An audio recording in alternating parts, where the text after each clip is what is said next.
Okay, and we're back, and I'm Harvey Hubbell, and this is Show and Tell with Harvey Hubbell, and I'm with Dr. Lucy. Dr. Lucy, who are you, and what do you do?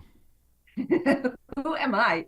I've been trying to figure that out, but I think over the course of a lot of decades, I'm Dr. Lucy Hart Paulson. You can call me Lucy, that would be just fine. And I guess in this whole literacy realm, my journey into the science of reading, which I hope we can expand by a lot of things, is as a speech and language pathologist. And way back, decades and decades and decades and decades and decades ago, and when I was first in my career, and I saw all of these little kids who had difficulty learning how to say the sounds of the language, so they were really hard to understand with their speech. And I knew what to do in order to help them learn how to say the sounds of the language so that we could understand them. And then as I followed them along through their early elementary grades, so many of those little kids were back into the special education referral process system because now they were having difficulty learning how to read and write. And way back, all those decades ago, I had this burning question. What was the connection between the way that you learn how to talk and the way that you learn how to read and write? And way back, all those decades ago, we had this sense that when you had difficulty learning to read, it was a visual-based problem. You saw things backwards. Some people still believe that today, although it's quite erroneous. We know a lot more today. So it took me down this journey. I wanted to know more. I first wanted to know, what could I do when those little friends were in my care that would have made their road to reading and writing a little bit smoother? And in order to figure out what those big connections were, I went ahead and pursued my doctorate degree and did a lot of reading, did a lot of studying, and I learned a lot. And across all of these decades, we know so much more. So I got my doc degree. I got to spend about 2 decades working in school-based settings and in classrooms with a lot of kids who were struggling with the language learning process. And then I got to spend about 2 decades working in higher education, where I got to teach and I got to conduct research in the areas of language and literacy development. And when it doesn't go so well, language and literacy learning challenges. And then more recently, I think one of my happiest heart jobs is I became a grandma. And so I got to move to Central Oregon, which is where I live right now. And I have these three little experiments. I like to call them my vowel team. I have Etta. She's 6 and in the throes of learning how to read. Her little brother is Ellis, and he is learning language in some really interesting ways. And then their little cousin is also 3, and he's in the throes of learning language. So these 3 little experiments that I get to watch all over again, and how this process develops and grows I sense, across I this sense early that, years. I sense your vol team is going to be in your next book. So I bet the vol team is going to be in your next book that you write. Aha. Well, speaking of books, I've written a few. In Good Talking Words, which was my very first one, which is about helping children learn how to interact with each others and with adults. It's a curriculum of 10 lessons that helps children figure out what they need to do in order to be in a group, be in a community, know how the expected behavior for being in a classroom, being with their families.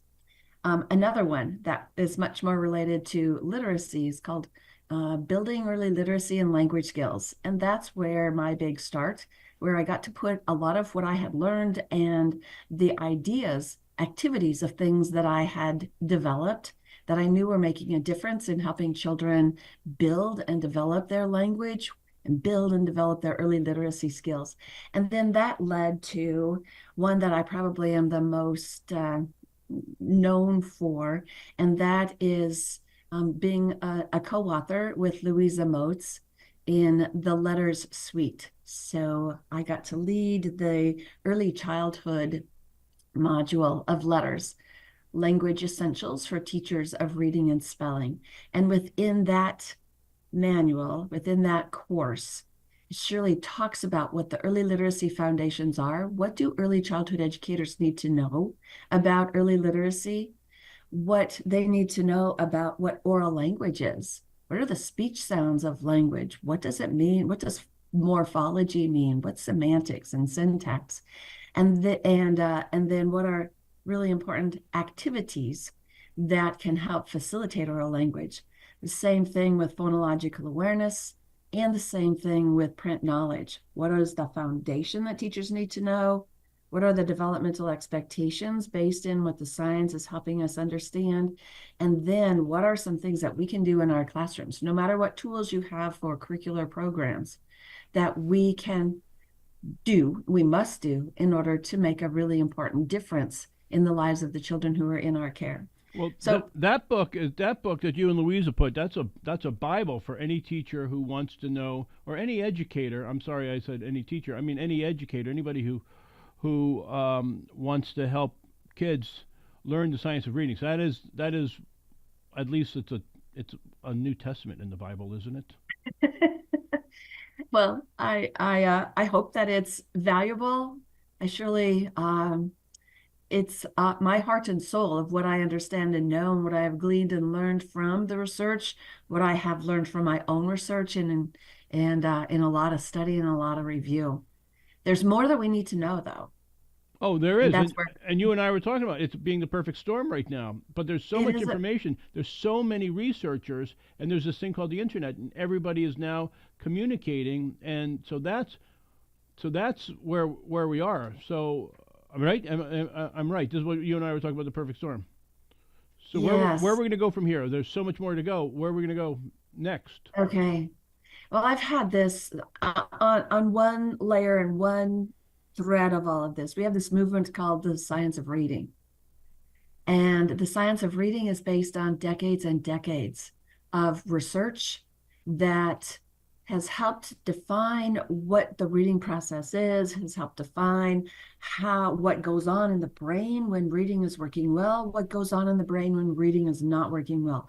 We have some very solid research basis for that information. But we've been talking about the science of reading. What that doesn't also include, and what I don't always see happening in the understanding of the science of reading, is that it is way bigger than just reading.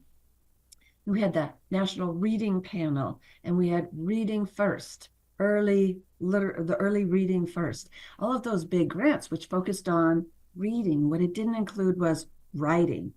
And we're at a point now where there's a much greater body of evidence about the impact that the writing process has on the literacy learning development, and should be just as important as the reading instruction is. And that isn't always the case. Writing seems to get a short shift and put to the back. Oh, we didn't have time for writing today. It's like we didn't have time for reading today. People wouldn't ever say that. Okay, so the science of reading, in my mind, encapsulates what we know about the reading process. It encapsulates what we know about the writing process, but it also encapsulates this underlying foundation of language, and how oral language is such a critical component for both reading and writing, for written language. And then there's also the science of learning. What are those best strategies of how we learn in the things that we need to know, how we learn best? And then that also then leads to the science of implementation. What are those things that we can do that are going to make the biggest and best impact in the time that we have with the children who are in our care? And education is, I mean, I think it's a really exciting time, because we have come to a really important understanding of how people learn how to read. And we weren't there for quite a long time.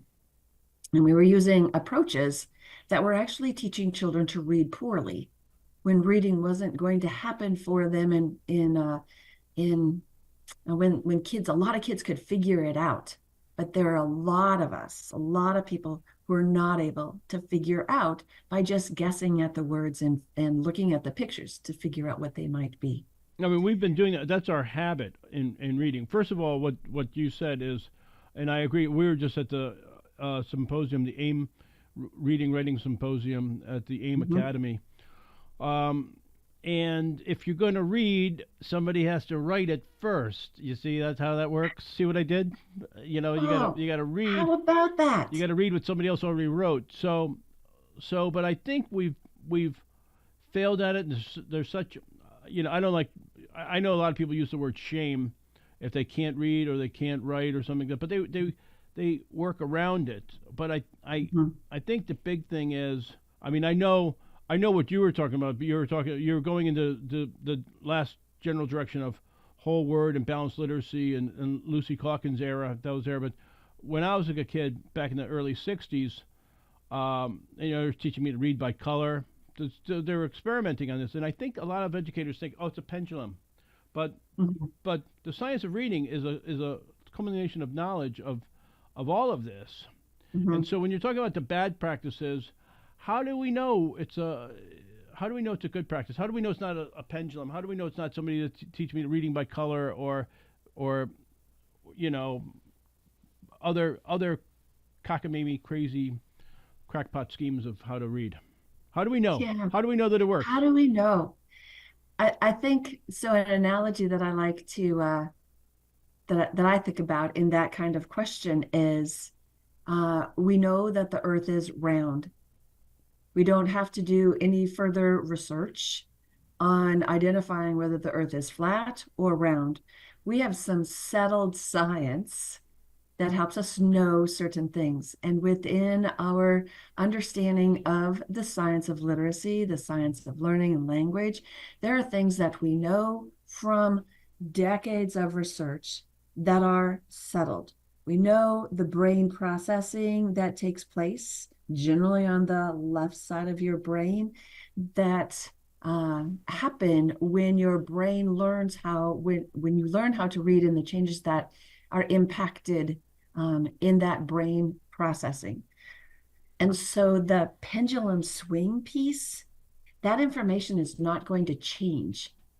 We have some very solid foundational understanding, and that means the pendulum can not shift. Will there be some practices that may go from one to the next? Yes, but that's where this new science of implementation is going to be a really important aspect and kind of the frontier, I think, in research.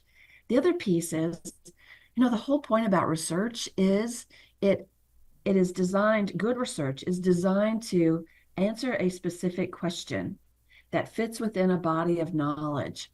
And what it always ends up doing is asking more questions.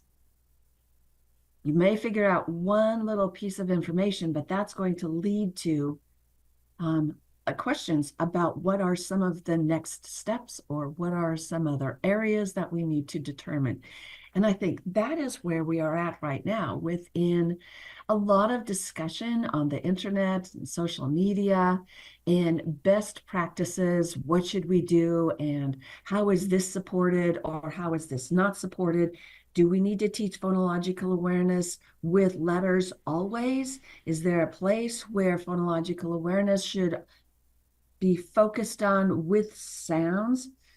Is phonological awareness just auditory? Is there a motoric piece with what your mouth is doing?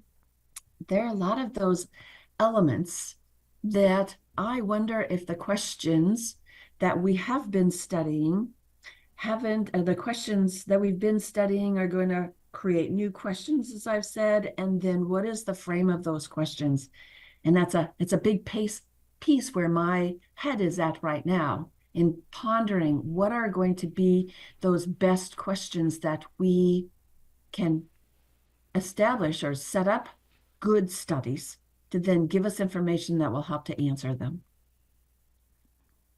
Well, I think one of the things so I'm going to go into the crackpot theories here, because Okay. you said the world's round. On the internet, I see people saying the world's flat. Yeah, Mm-hmm. and remember what Abraham Lincoln said: "Don't believe everything you've ever heard on the internet." Oh, he So said that. he did. So there's a lot of and there was experts on the pandemic who've done their research. So The science of reading, one of the things that I see in the science of reading is if a kid can read a chapter book. If a kid can read, that's the test.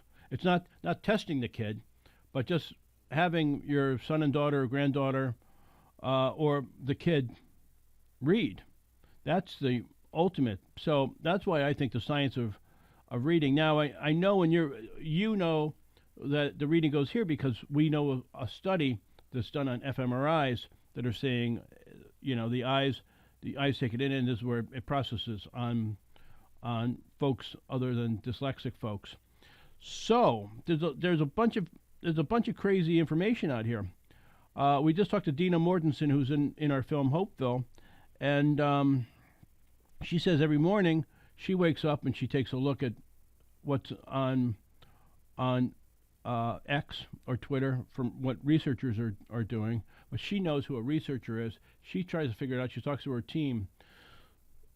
So you have a lot of policymakers out there that are going to be making these decisions, and maybe they think the world's flat. But if they see that their scores are going up, the kids are doing it. So to the policymakers, how would you tell these policy? I mean, I'm talking about the elected officials. I'm talking about the school superintendents, the who's in charge of the curriculum. I don't know if the Board of Education is voting on it. I don't know if the teachers, and I think from what I understand, it's not one size fits all. Each community, each district begins to set it up different ways. So you're talking to the policymakers who've just gone through pandemics, who probably some of them believe the world's flat, some believe we never went to the moon. The Nazis are there in the moon, but we're not. I don't know, but I'm getting off the point. So you know where I'm talking. It's a crazy world out there, Doctor. So what do you tell a policymaker who's as confused as we are with this moon and flat Earth thing here? What do you tell a policymaker about the science of education? How can they pick the fly shit from the pepper? Yes. Yes. Well, in conversations that I've had with policymakers, with school districts, with superintendents, is first to start, let's look at your data right now. How many of your children in fourth grade are reading at least a basic level, but you want them to be proficient? That's what our goal is proficiency. And so many districts across our country, we know what those statistics are, and they are not good. And so asking, okay, so that reading process, that literacy learning process in the early grades, what are you doing? What have you been doing? Because it's not working. Here's this other body of research, and this says this other piece that's not working it claims that it is research. And I think, Harvey, you hit on a really important perspective of where we are right now, because we have experts whose opinion about something is the same as someone who wants to just put something out there. And that person's opinion can count for as much as someone whose background and knowledge, and they've been studying a particular topic for their career. And that's where a lot of the social media can be really counterproductive in where we're at. But back to that superintendent, what are your reading scores right now? And what do you want to do about it? And here is a body of research that has helped to identify how the reading process takes place. Children do not learn differently how to read. There is a very basic approach that students need to follow in order to break the code, in order to figure out what a letter is.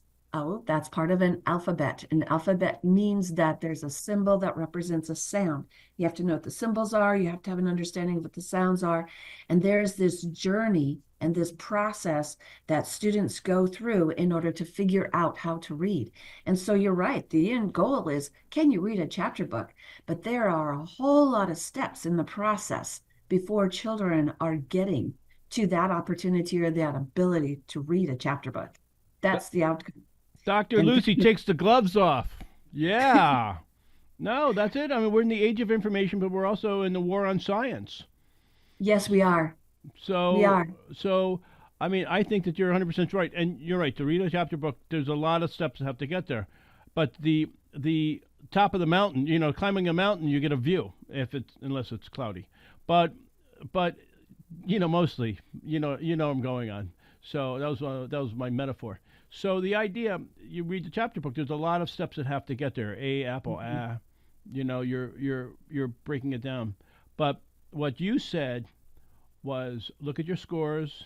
Scores don't lie, And the other thing that we have to remember, because if you believe we can teach 95 to maybe more percentage of the kids, what are our statistics? Because it's easy to say, oh, those kids, or that family, or that, and you can always take your science and get rid of those numbers, so my numbers will come up. If I only didn't have those guys or this and this, That's right.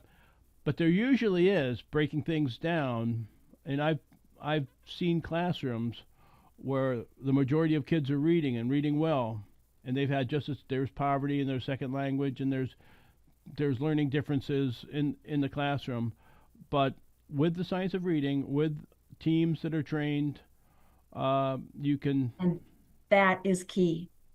Teachers who understand what that science is, and they have tools that help to guide children's learning that follow the science.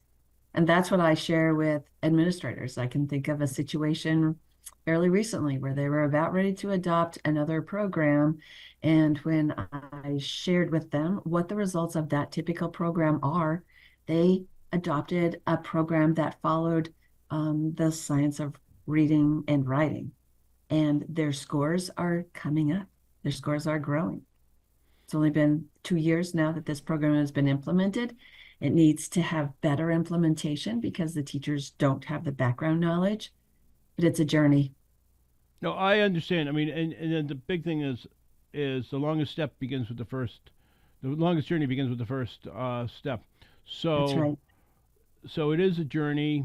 It does take a couple years, but if you know better, you got to do better, and you can't let the kids. Once you know better, and the teachers, anybody who goes into teaching, they have empathy, they care, they're good Mhm. folk. They just might not have the skill set. Or So they've been told a different skill set. they've been told a different skill set. Mhm. That's why I'm going to go back to the book that you and Louisa wrote. You break things down. Hey, we don't have much longer in part one, but I'm the dumbest guy in the room. A, a I speech don't think so. a speech language pathologist. So let's break that down Mhm. because now a first grade teacher and a kindergarten teacher. I know what a kindergarten teacher is. I got that. I know what a first grade teacher is, and a second grade teacher probably teaches after first grade, right? But a speech language pathologist. When do we meet you in our life? Mhm. Before kindergarten, pre-K, first grade, second grade, third grade, when I'm failing and I'm 2 grades behind. When do I ever meet a speech language pathologist, and what do they do if I'm a kid or a teacher or a school superintendent? Uh-huh. Okay, so I I hope here in my world, in my dream world, I hope that every early childhood classroom or program knows who their speech and language pathologist is, and they have someone who understands what certainly language and speech are. That's what our training is, as well as an understanding of how language interacts with written language also, because that's part of our job. It's in our statutes, it's in our regulations. And so every in the early childhood years, there are about 10 to 15% of little kids who don't learn the language skills that we would like them to have, that follow a more typical developmental pattern. And so those children often need assistance, help, intervention in acquiring those skills. And that's what I get to do. And so in my experience, I felt like the services that I provided for the kids who were in the classrooms that I got to see, teachers were so grateful for that because they also saw the challenge that those children were having in becoming successful readers and writers. And so when we got to work together, we made such important um, impacts on those little friends so that they could be much more successful. Because as a teacher, you said you're empathetic. You're so right about that. It's a vocation that we want to help. And who are the kids that you're worrying about the most? The ones that aren't getting it. And so that's where my role as a speech and language pathologist got to come in and help those friends, those children who needed that support so that they had some important foundations in oral language that were going to then support their literacy learning. So Well, hopefully it's pretty early on. well, you And every school is supposed to have speech and language pathology services. every school, They're there. every school. Mhm. Well, you change people's lives on the fact of if you want to help out that kid in kindergarten, the kindergarten teacher, the first grade teacher might not know how to throw the lifeline to this kid, but the speech language pathologist comes in and helps, and those teachers want to help those kids. By 12th grade, when the kid is is angry, if they're still in school, if they haven't dropped out of school, and they have their own issues, a lot of times you can see it. They're reading at a fourth grade level, they're reading at a third grade level, and you're in 12th grade. If you're still in school, why would you still be in school? Because I'm failing Yeah. miserably at this. I'm going to get out, but sometimes you got to stay in school. I don't know why, but Yeah. there's anger issues, there's anxiety issues, and Yeah. misbehaving Yeah. is communication too, right? I mean, if I Oh, there's a huge connection to behavior and language competency. so if I'm in high school and I'm angry and I'm throwing stuff around, that's another form of communication. I'm just not using my words, Absolutely. right? Hmm. Yeah. Well, here's what I would say. And I got to work a lot. My big focus was with little kids, but I worked with children, students through the elementary in middle school, high school, even post high school into college, adults who were experiencing difficulty with literacy. And I remember one of my clients who referred herself. She was in college. She was a junior in college, and she filled out our application and our developmental history, the history of where you have been and just what your concerns are. And when I saw the spelling patterns, I was shocked that she was a junior in college and being fairly successful. So we got to spend 3 semesters with her. In the assessment, she had such poor phonological processing skills that she was not able to hear the difference between sounds. She had no idea what a rhyming word was. She could not process language well on a phonologic level. And that sounds very similar to a lot of the stories that we have in your Hopeville video, in a lot of the documentaries that are there. And so with a therapeutic plan of helping her tune into what basic speech sounds were, and then attaching that so that she was developing a phonological system of how words work, and then applying the alphabetic letters, so that written language symbol system to those sounds. And then we got through that. So phonics was growing. And then we moved into the morphologic approach to add that layer into her understanding of how written language works. And she graduated I was going from to say this is a college. junior in college. This is a junior in college that you're doing this, and you have 3 semesters. 3 semesters. Hmm. She Okay, spelled the word, for example, she spelled the word to, T-U. And so she graduated with honors when in 3 semesters. look at And you, she look at went you. You're from proud of being that, right? You changed somebody's life. changed somebody's life. She was dependent upon books that were read to her. So she had good supports that she had figured out how to access. And all of her books were books on tape that she could hear somebody reading them to her. And by her last semester, she was able to read her own textbooks. Wow. She was very proud of that as well. Very proud of it. And she was so angry that she had not been taught these things. And she was one of those rebels in high school, but she had also determined that I'm going to show people that I'm not stupid. I'm going to prove to them I'm going to go to college. And with that determination, she got the services that she needed through the supports that were provided by the university, and she referred herself to our clinic because she saw that we helped. It was a language and literacy clinic. And what was also fascinating is that I could talk to her on this cognitive level of what's going on in your brain when this is happening.